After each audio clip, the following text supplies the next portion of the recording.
Welcome back to another Out of the Park 22 video. This is a continuation of a series with the New York Mets where we hired Buck Showalter as manager and we're trying to get Buck a ring. We're in 2023. We started this sim in 2021. We've made the postseason the first two seasons in 21 and 22, but we have not accomplished our goal of winning the World Series. This is the final season of the sim, as Buck's contract was 3 years, and we're going to try to get it in that 3-year window. So let's jump into the preseason prediction, see how the Mets are predicted to do. You can see once again we're predicted to run away with the NL East, predicted to be a very good team and a division that's weak. Our offense, 843 runs would be the second best in the NL, only to the Dodgers, 899. The Rockies are the only other team over 800 at 809. Anybody in the AL over 800? Yes, you've got the Blue Jays at 846, the Yanks at 801, and the Angels at 841. And 3.63 ERA would be pretty excellent. You can see only 4 other teams are below a 4 ERA. So predicted to have a very good pitching staff again. You can see the Cardinals predicted to be come out of the NL Central. The NL West, the Dodgers predicted to be the best team in the majors with 109 wins, but the Padres, again, predicted to be very good just behind an excellent Dodgers team. In terms of the top hitters, we've got McNeil and Yelich on this little leaderboard here. No huge surprises here. AJ Pollock, I guess he's in Colorado doing Colorado things. Pitcher side of things, we have DeGrom and Woodruff here for us. And let's see, on the AL side of things, Blue Jays expected to be the class of the AL East, and everybody else kind of mediocre to bad. AL Central does not look like a particularly strong division. Royals and White Sox look like the top two predicted teams there. And then the AL West kind of similar to the NL East in that there's a 100-plus win team and then a bunch of teams that are around 500 or below. Man, things have gotten tough for the Astros here. What's going on with them? Bregman's still there. We, of course, have Correa. They do have Brandon Nimmo. Yeah, okay. Well, they're predicted to be not a great team.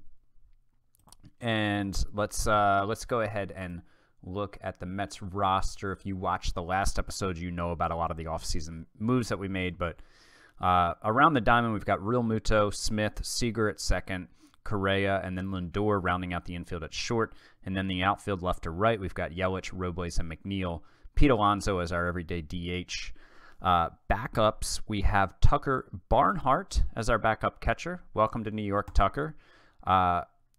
Making his MLB debut at some point here is the number 28 prospect in baseball, Ronnie Mauricio. You can see he can play a bunch of positions, might not be excellent in any of them. But hopefully his bat will be good. He'll be in a utility role for us. Also in a utility role will be Chris Taylor, who will be kind of all over the diamond like he was last year. Also a guy who's not excellent anywhere, but had a very good year at the bat in limited time last year for us. Is back on, I think, a 2-year deal. Yeah, 2-year deal, $11.5 million. And so he'll get some time all over the diamond. You know, we don't necessarily have a great defensive backup infielder, but you know, like for example, forbid Lindor get hurt, we do have Seeger who can play short. We do have Correa who can play short. Neither of them are excellent, but that's why I kind of strayed away from what I normally do of having an excellent defensive player, backup infielder. Now, of course, in the outfield, because you know Seeger or Correa could shift over if need be. In the outfield, Almora Jr. is back primarily and only, well, I should say only, because of his defensive abilities. His range has slipped from a 70 to a 65, but he is back. It's on a 2-year deal, which is what it took to get him back. But that's a small enough contract that we could move it one way or another, even if we had to eat the money. If we end up having somebody else who can play center, a backup center for us. So that's the offense. The pitching side of things, our rotation is DeGrom, Gausman, Nola, Woodruff, Castillo. Luis Castillo, of course, won the NL Cy Young last year, and Buck has him penciled in as the number 5 starter. Aaron Nola is coming off that injury-riddled season where he tore his flexor tendon. Yeah, he tore his flexor tendon. And the first scouting report on him after that is not great. You know, his control dropped from 55 to 45, movement dropped from 50 to 45, stuff dropped from 60 to 50. Perhaps a reason that he was out there on such an affordable deal. You know, it's a 4-year deal, but very affordable in terms of the average annual value. We are stuck with him. He's not willing to move his no-trade clause.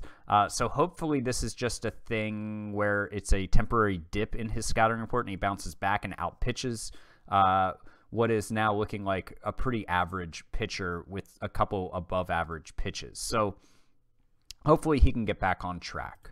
Bullpen, Edwin Diaz is back, Tommy Canley, Nick Anderson, Sapuki, all guys who were here in our bullpen last year. Riley Gilliam is set to make his major league debut. He barely pitched any in AAA, but he had a great spring, and I mean, this guy's just ready. Look at that curveball, fastball, his stuff. He is a fly ball pitcher, but I think he is going to be a pretty important piece of our bullpen if he pitches to the top of his abilities. Nick Mears is back. He spent some time with us last year and was very good. Sam Howard, same thing, spent some time with us last year and was good. Both Mears and Howard are out of options. I would say if they struggle, they're DFA candidates because we have a very deep pool of bullpen options in AAA. And then Taylor Rogers, went out and signed him to be a back end of the bullpen guy. It took a 3-year deal for $8.3 million with a no trade clause, but he's willing to consider a trade to a lot of teams. You can see there. So went out, spent that type of money on him. See him as a back end of the bullpen arm. See him as probably the best lefty in our bullpen. Although, you know, Sapuki and Howard are decent options, and Buck has him as a specialist. You know, a guy who's listed as just a specialist typically pitches like 20 innings a year. So a little annoyed with Buck for that roster management for now. We'll see if it changes. I don't know. Maybe we'll need to spend that money that we have dedicated to Rogers more efficiently somewhere else if we're able to move him, if Buck does leave him in this role. Because, again, I don't want to spend $8.3 million per year on a guy who's going to pitch like 20 to 30 innings. Player development-wise, our farm system is the 10th in baseball. Billy Fierros is the number 15 prospect in baseball at the age of 17. This is a guy signed as the international free agent last year. Defensive profile doesn't look great, but he's got great work ethic. You can see his ratings here. You know, he's not going to be an outfielder. This turn double play is pretty much primarily a corner infielder. And this 60 arm, I mean, if he reaches his peak hitting ability, sure, like we can find room for him to play third base. But looking more like a first base DH type, who could kind of play, who can play third base but isn't like going to be great over there.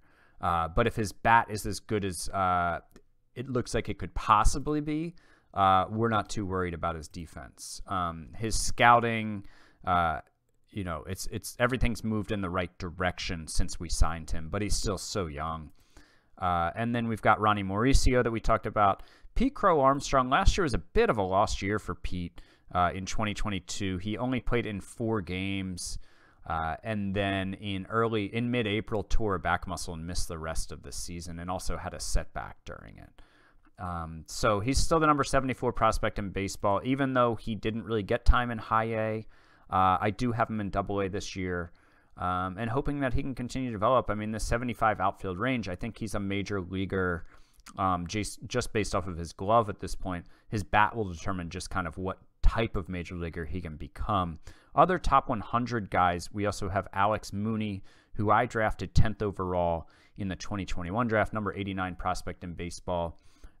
He's going to be in high A to start the year, which is where he ended the year, but he's still just 20, and I also wanted to work on more defensive positioning, you know, getting more experience at other positions, so he's going to start the year at third base to try to get some experience there. 65 infield range. I think his home eventually is probably second base, but I want him to have more options just to make him a more valuable player with that versatility. We could also get him some time in the corner outfield. So looking like a guy who could play all over the diamond, except maybe center field and you know, probably not a primary shortstop. So those are the top 100 guys. And let's see, opening day, we're going to play the Orioles of all teams, who I think are predicted for about 70 wins. McKenna, Mazzara they brought in, Mountcastle, Hayes, Cisco, Urias, Mullins, I don't know who this guy is. Rule 5 pick. So he's 11th round pick in 2017 of the Cardinals. And he obviously has never played in the majors here. Yeah, I'm not familiar with that guy. Maybe you Cardinals fans. Oh, and they have Andrelton Simmons as their shortstop. They signed him to a minor league free agents deal. Wow. I can't believe they signed. He must be on a deal. Oh, okay. Yeah, but he became a free agent if he wasn't promoted. So he's actually on a 1-year, $3.4 million deal. I would have thought about signing him to that if I knew he's out there. I didn't peruse the minor leagues. I don't do it as heavily as I do in the long-term sims. Means Cueto, Johnny Cueto, brought in also on a minor league deal. And Kramer, Tate, Michael Ballman, DL Hall as the closer. That's an interesting decision. He was in the rotation some last year and was quite good. So where's like Adley, Ruchman, and Grayson Rodriguez? So Adley Ruchman is still the backup catcher. He got 151 plate appearances last year and tore it up, but they still are giving Chance Cisco the primary job, who struggled last year and is also not a very good defensive catcher. So, and they signed him to an 8-year, $118 million deal. Okay. So where's Grayson Rodriguez, the top pitching prospect in baseball in real life? Is he like fallen off the map? Did I miss him? Is he here? All right. Well,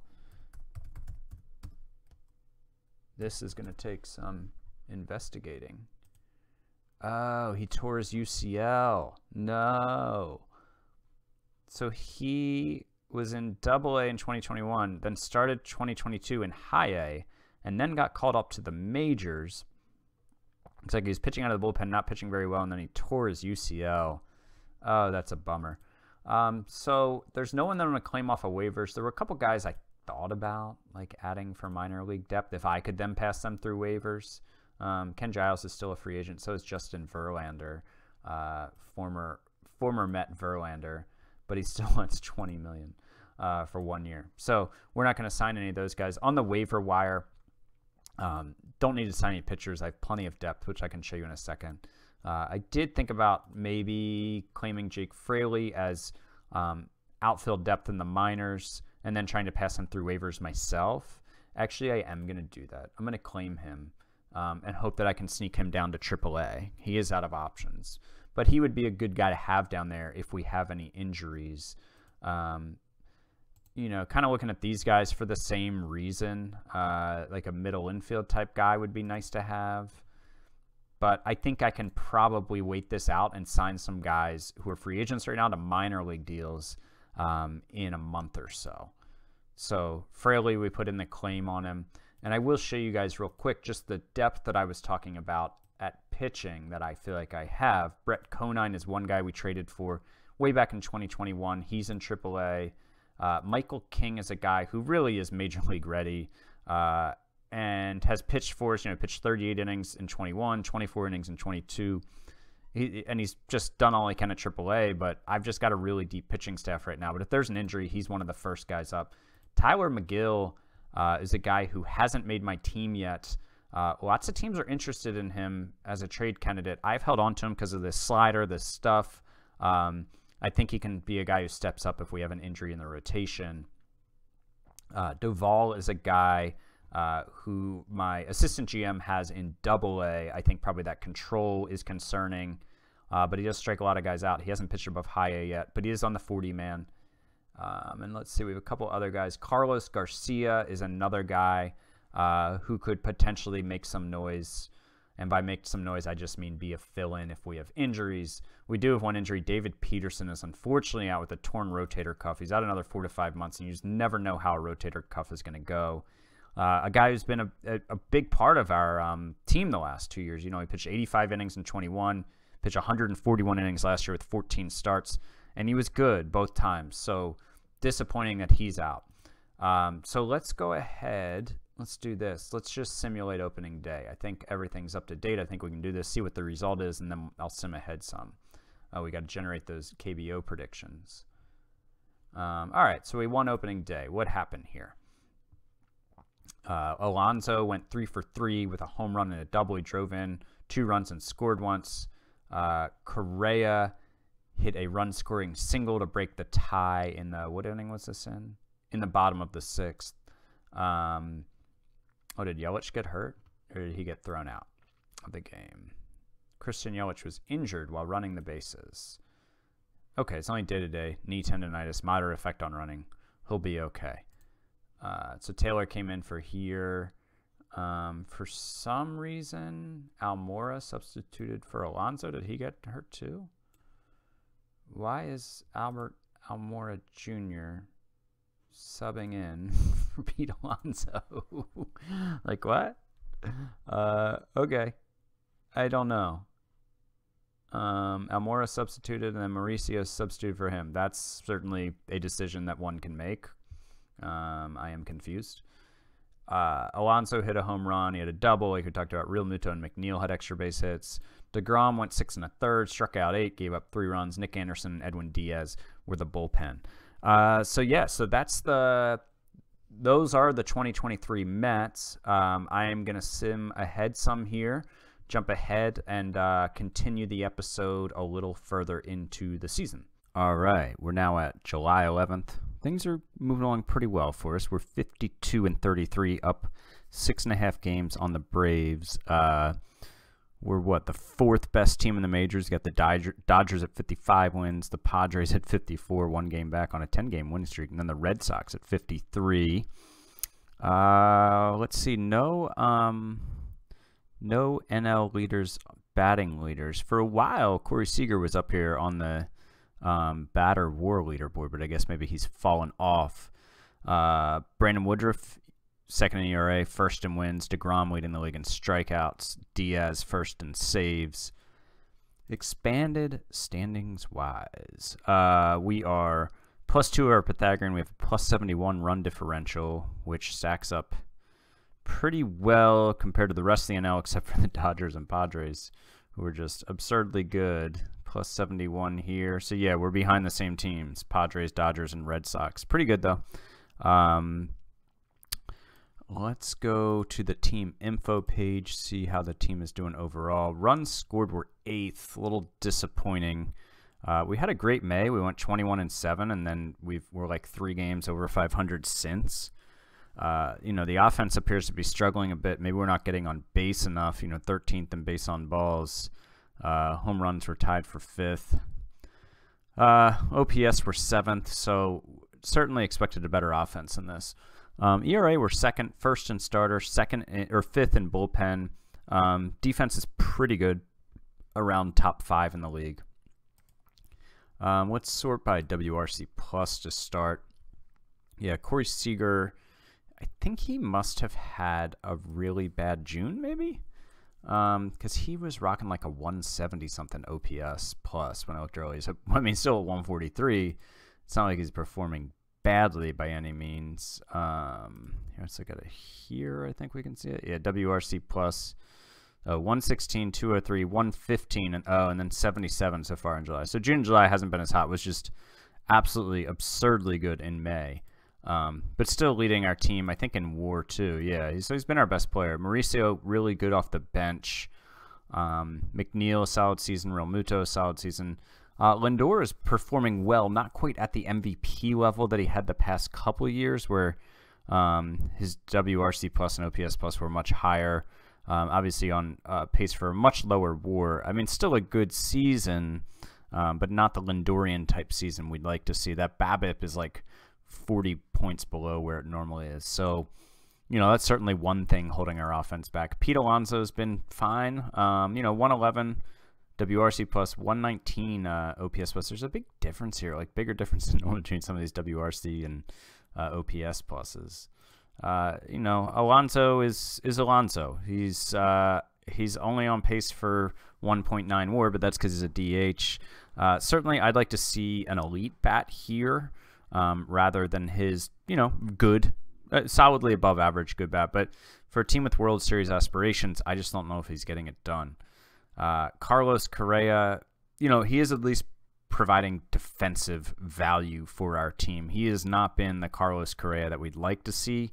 But he's also not like he hasn't been the terrible. He's playable, right? He hasn't been the terrible hitter that he's been the years prior. Robles just about league average with the bat, which is really disappointing. Dom Smith, a big time down year for him after being really good in 21 and 22. Here in 23, he is striking out more. His BABIP's lower. Hasn't been a good start to the season first half for him. Yelich, same thing. Really disappointing with the 80 WRC plus. His BABIP has run 323, 344 the last year, is now 269 this year. File that under things you don't love to see. I don't know. You know, Chris Taylor has been absolutely horrid. Almora Jr., same with him. They've both been terrible. Barnhart's at least been passable as a backup. But the bench has been bad. First base and left field have been below what we need them to be. So, you know, I don't really know. I mean, I guess I could hope that Yelich's BABIP turns around and he's becomes better. You know, it'd probably be hard to move his contract at this point. At the same time, like, his ceiling is just so high. It's hard to trade him because he could just go on a tear for a month. Pitching side of things, I'll start by WAR. Brandon Woodruff just leading the pack. DeGrom also having a good year. They both have FIPS in the mid-3s. Edwin Diaz, a really good year so far with a 1.45 ERA. Luis Castillo following up his Cy Young year with another very good year. We did trade for Drew Pomeranz. I traded 3 minor leaguers for him. Nobody too relevant. I guess I should mention that we've had some injuries hit the pitching staff. David Peterson is still out. Gilliam is out for a year. Sapuki has missed the last month and a half about, and he's out for another 2 to 3 months. So we've had some injuries here. That was part of what brought on the Pomeranz trade. Nick Anderson has been solid. Gossman has been fine. King and McGill are both up and pitching well. Rogers in the specialist role has been okay. Aaron Nola, certainly disappointing. 4.43 ERA, 5.50 FIP. Both below league average, especially the FIP. Negative WAR. Nick Mears, Tommy Kahnle, both also having rough seasons out of the pen thus far. So, you know, I think adding more relievers will be part of it. And I'll keep in mind, I only have 6.6 million after bringing in Pomeranz. So if I do trade somebody out, I'm going to have to, if I want to bring more people in, I'm going to have to get creative with moving salary out. So who will that be? Well, you know, is it time to give up on Correa because he's not a superstar? Is it time to give up on Yelich because he's not playing like a superstar? Is it time to bring in somebody who can mash more than Alonso has the last season and a half? You know, I don't know. I think normally at this point, close to the trade deadline, I have more of a plan in place. Right now, I'm really just not sure what I'm going to do other than I want bullpen help. I certainly could use another starter to push Nola out to I don't know where. Like, I can't trade him. He's not willing to move his no trade clause. So, you know, we got some work to do here.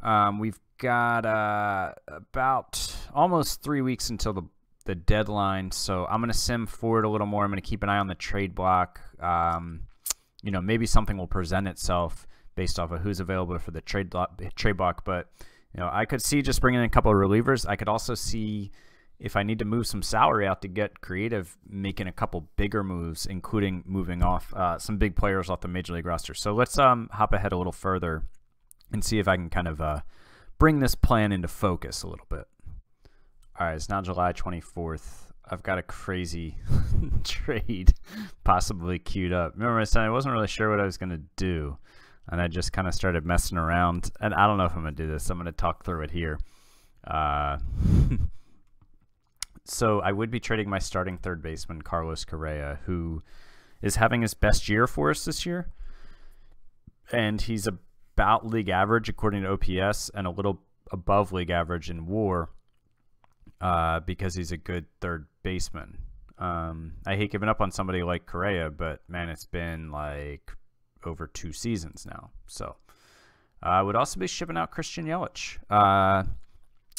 You know, I think this kind of trade that I'm making, it's kind of a wild and crazy trade. It's not one I make in my long-term sims a lot. I go for some undefined version of realism in those sims where I don't think I would trade Yelich half a season after dealing for him. I also probably never would have dealt for him in the first place with the contract. But this is our year. It's our make or break year, and he's having a down year. Maybe he'll go to Seattle and crush the ball, but I have no problem trading him. And the rest of the guys I don't really have any problem trading. Cole Mathis was an 8th round pick in 2021.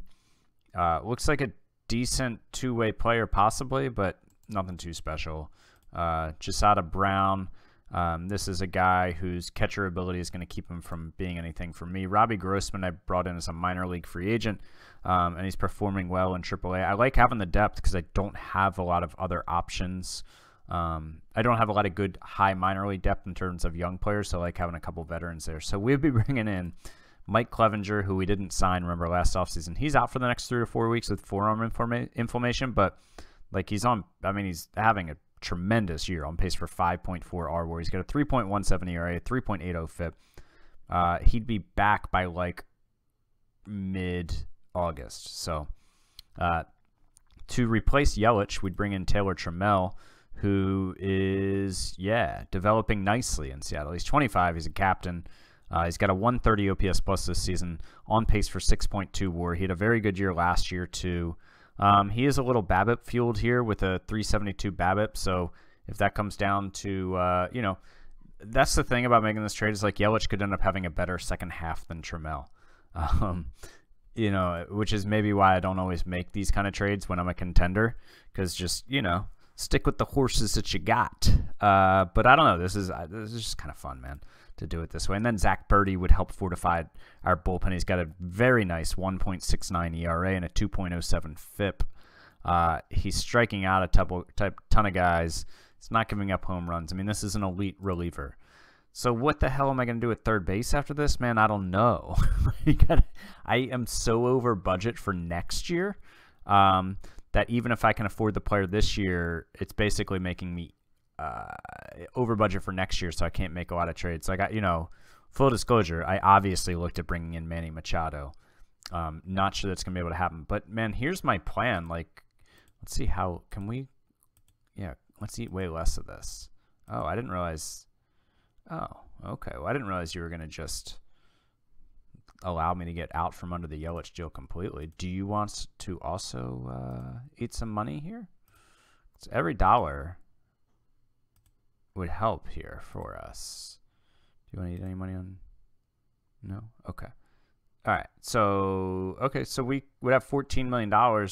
So maybe we can go get Manny because it gets rid of Correa and Yelich's money for next year. I don't know.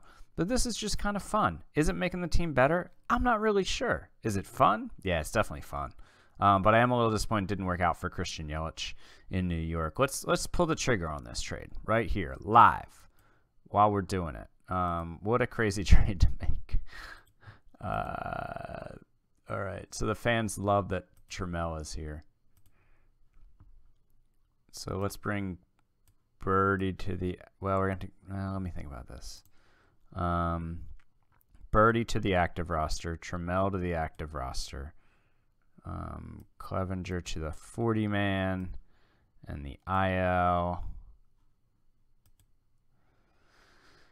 So we're going to need to make a trade for a third baseman now. I'll just play through it here, I think, maybe. And let's just explore the Manny deal at least. It would just be a lot of fun to bring in. Like let me just say make this work now and see if there's anything. Okay, well, I'm not trading any of these guys. But it's good to know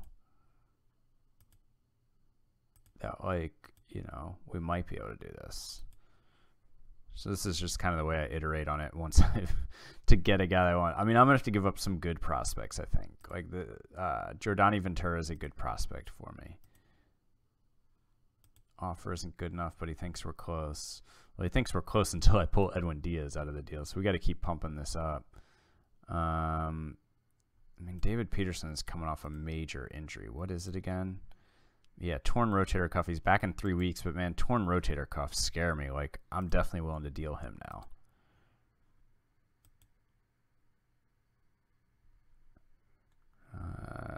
don't really want to trade any of those guys to be honest.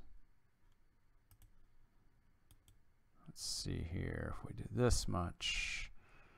Yeah, I mean, there's some young players here that I'll trade because it's the last year of the sim, and we're just having fun. Oops. Robert Dominguez. Yeah, I would trade this guy for sure. A lot of teams do want him. OSA is a little higher on him then, but I mean, I'm not sure that he's going to develop a good enough third pitch here. His movement and control are suspect. This is a guy I'm definitely willing to trade. Let's see here.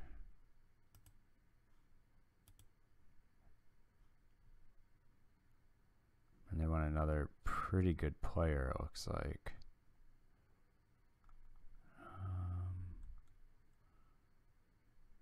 Here's a 25-year-old reliever, Casey Kalich, who's getting lit up in Double-A this year. Scout likes him, though. So now we're going to take Manny down to 0. We're going to remove Edwin Diaz. Oh, he's not happy at all. Not quite an insult, he said. Oh, wow. Okay, yeah, we're not getting Manny. So basically, we can put together a pretty good package and still have to put in Diaz, Lindor, Seeger, or Trammell. So we're not getting Manny. I'll go explore some third base options, and we'll be right back. All right, it's now a day before the deadline. Things have just gotten crazy here in New York. We made a big deal. We brought in these 3 players: Scott Barlow, Justin Turner, Andrew Benintendi. And we did it all for Hento Hang, who was, you know, this really Gold Glove caliber player that we signed as an international free agent. But you know, his bat just wasn't going to be good enough for us, and he wasn't going to play shortstop, so he was expendable for this season. The Cubs wanted Turner gone. He's got a vesting option, 550 plate appearances. I think he'll probably hit that. Yeah, he will. So, yeah, we're on the hook for that, I think. But he'll be our third baseman. He'll replace Correa. He's not as good in the field, but he's got a good bat. Scott Barlow is a guy who could pitch very well out of the back of our bullpen, I think, or in our bullpen. And Benintendi really can just be an outfield sub for on the roster. Take Albert Almora's place, because we don't really need Almora anymore because Taylor Trammell can play center field if something happens to Robles. So that's how we're going to fit these guys in. So let's go ahead. We're going to go ahead and I guess I'd imagine we're not going to be able to get anything for Almora, but let's just see, like, yeah, anybody want to give us a reliever for him? Anybody? Oh, multiple people. Well, we could get, like, a decent reliever for him. I mean, this definitely makes our bullpen better. We're going to have a real roster crunch because I haven't even really gone over in my head how all these guys are going to fit in here. You know, a lot of things that I'm doing with some of these trades and the lack of planning. So Almora's gone. He was a captain. Well, shoot. I think we have other captains, so. But yeah, it's kind of different from how I play the long-term sims when I plan it out a lot better. Oh, yeah. Oh, we've got so many captains. We had too many captains. We had to make room. So, yeah, that didn't do anything to make room in our roster. All right, so let me think about this. Turner's going onto the roster, obviously. And Benintendi we just made room for. So now we've got 2 pitchers, right, that we need to make room for. So, you know, Nick Mears has been pretty bad. Yeah, we're just going to DFA Nick Mears because he doesn't have any options left. I mean, looks like a great pitcher according to our scout, but just has not had a good enough year if we're talking Buck Showalter's final year. And then Tyler Mcgill Mcgill's pitched really well. I think I just want to, no, I can't DFA Rogers, I don't think. Or either of these guys that we got lefties, righty and righty. Yes, I'm going to send Mcgill down with the intention of bringing him back up sometime soon. I guess I could always DFA Tommy Kahnle, who's having a bad year. But we'll send Mcgill down for now with the intention of bringing him back up at some point. So Barlow will go onto the roster. Presley will go onto the roster. So he's got Diaz, Birdie, Pomeranz, Canely, Anderson, Barlow, Presley, and Rogers. I think it's a really good bullpen. In some ways would love to replace Aaron Nola here with a better starter. Lineup-wise, let's see what Buck has to say now. So Trammell leading off, Robles, Smith, Seeger, Alonso, McNeil, Turner, Lindor batting 8th, Real Muto. Francisco Lindor batting 8th. That's crazy. Oh, he's 5th against lefties, and Seeger is 8th. Okay. Sure, Buck, sure. So let's see. Let's just sim to the trade deadline. I don't know if I'm done making moves. I'd like to bring in a starting pitcher. Oh, hello. Colorado Rockies offering me German Marquez. Speaking of starting pitchers. Oh, he's having a really bad year, and they want 2 really good prospects plus a couple more. The Royals would like to give me Corbin Klaus, who I have minimal interest in, if any.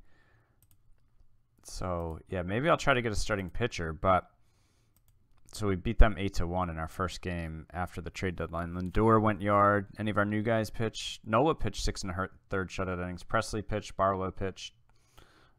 So yeah, that's the Mets though. We're 60-41. It's at the trade deadline. We're 10 games up on the Braves, who've lost 3 in a row. I mean, we're sitting pretty for making the postseason, obviously, but we're looking to do a lot more than that. We're looking to win a World Series.